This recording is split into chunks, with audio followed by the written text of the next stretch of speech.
মাস শেষের এই বিশেষ ছুটির দিনটি একেবারে সাদামাটা না করে একটু বাইরে গিয়েছিলাম। সপ্তাহ শেষে ছুটির দিনটির জন্য পরিবারের সবাই আমরা অপেক্ষা করেছিলাম।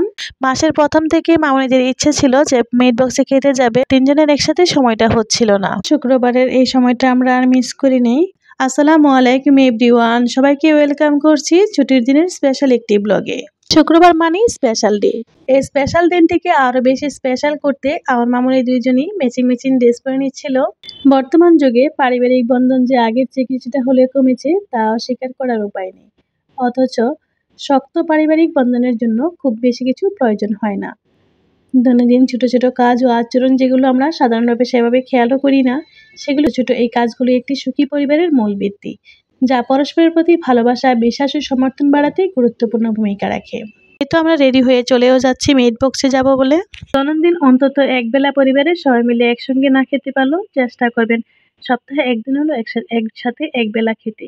পরিবারের সবাই যাতে একে অপরের ভালো কাজ বা গুণের প্রশংসা করে সেই রীতি চালু করুন।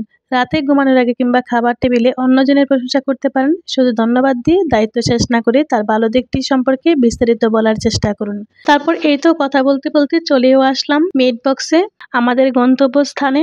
এই রেস্টুরেন্টে আমাদের আজ প্রথমবারই আসা। দিনের ডিনার আজ এই রেস্টুরেন্টেই হয়ে যাবে।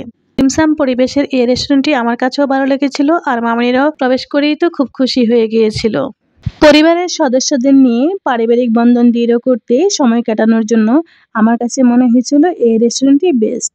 আমি যেহেতু আপনাদের সাথে লাইফস্টাইলের ভিডিওগুলো শেয়ার করে থাকি, এর জন্য আমার জীবনে যা কিছু ঘটনা ঘটে তার কিছু সুন্দর মুহূর্ত আপনাদের সাথে শেয়ার করে থাকি। পরে তো আমরা বসে সিলেক্ট করে নিচ্ছি। ওনারা মোবাইল দিয়েছিল, ওনাদের পেজে ঢুকে ছবিগুলো দেখেই খাবারের ছবিগুলো দেখে তিন ধরনের খাবার অর্ডার করে নিয়েছি। তিন ধরনের খাবার অর্ডার করার কারণ হলো তিন ধরনের খাবারই আমরা টেস্ট করতে পারবো। আমরা এটি বেশিরভাগ করে থাকি, আর আমরাও খাবার ভাগ করে খেয়ে থাকি, এতে পরিবারের বন্ধন দৃঢ় হয়। এদিকে খাবার রেডি হতে হতে আমি বসে আছি আর মামুনি দুইজনই ফটো সেশন করে নিচ্ছিল। বর্তমান প্রযুক্তির যুগে অবসর সময় কাটানো মানুষের সংখ্যা ব্যাপকভাবে হ্রাস পাচ্ছে।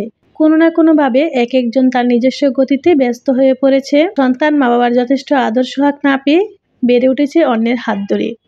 কালের পরিক্রমায় এখন একান্নবর্তী পরিবারের সংখ্যা তুলনামূলকভাবে একেবারেই কমে যাচ্ছে, তাই না? প্রায় 10-15 মিনিটের মধ্যেই অপেক্ষা করার পর চলে আসলো আমাদের সেই কাঙ্ক্ষিত খাবারগুলো।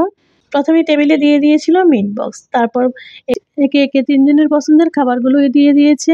আমি পছন্দ করে নিয়েছিলাম চিকেন পাস্তা, বড় মামুনি প্লেট আর ছোট মামুনি মিট বক্স। যে কোনো রেস্টুরেন্টে যাই না কেন, তিন দিনের খাবারই আমরা পছন্দ করে থাকি, এতে করে তিন দিনের খাবার টেস্ট পাওয়া যায়। আপনারাও এই ট্রিক্সটা কাজে লাগাতে পারেন। যদিও সিম্পল খাবার, সময়টা ছিল আমাদের অসাধারণ। এই স্পেশাল সময়টি আপনাদের সাথেও শেয়ার করলাম। আপনাদের কাছে আমার এই লাইফস্টাইল ভিডিওগুলো কার কাছে কেমন লাগে কমেন্টে জানাতে ভুলবেন না। ভিডিও রিলেটেড যে কোনো প্রশ্ন বা মতামত শেয়ার করতে পারেন কমেন্টে অথবা ইনবক্সে। ছুটির দিনের পরিবারের সবাই মিলে বাইরে গিয়ে আমরা খুব সুন্দর একটি সময় উপভোগ করেছি, তার কিছুটা আপনাদের সাথে শেয়ার করেছি। তারপর এই তো বাসায় চলেও যাচ্ছি আর আপনাদের কাছ থেকে বিদায় নিয়ে নিব। আবারও কথা হবে সুন্দর একটি ভিডিওতে। ততক্ষণ সবাই ভালো থাকবেন, পরিবারকে সময় দিবেন, পরিবারের পাশে থাকবেন। আল্লাহ হাফিজ।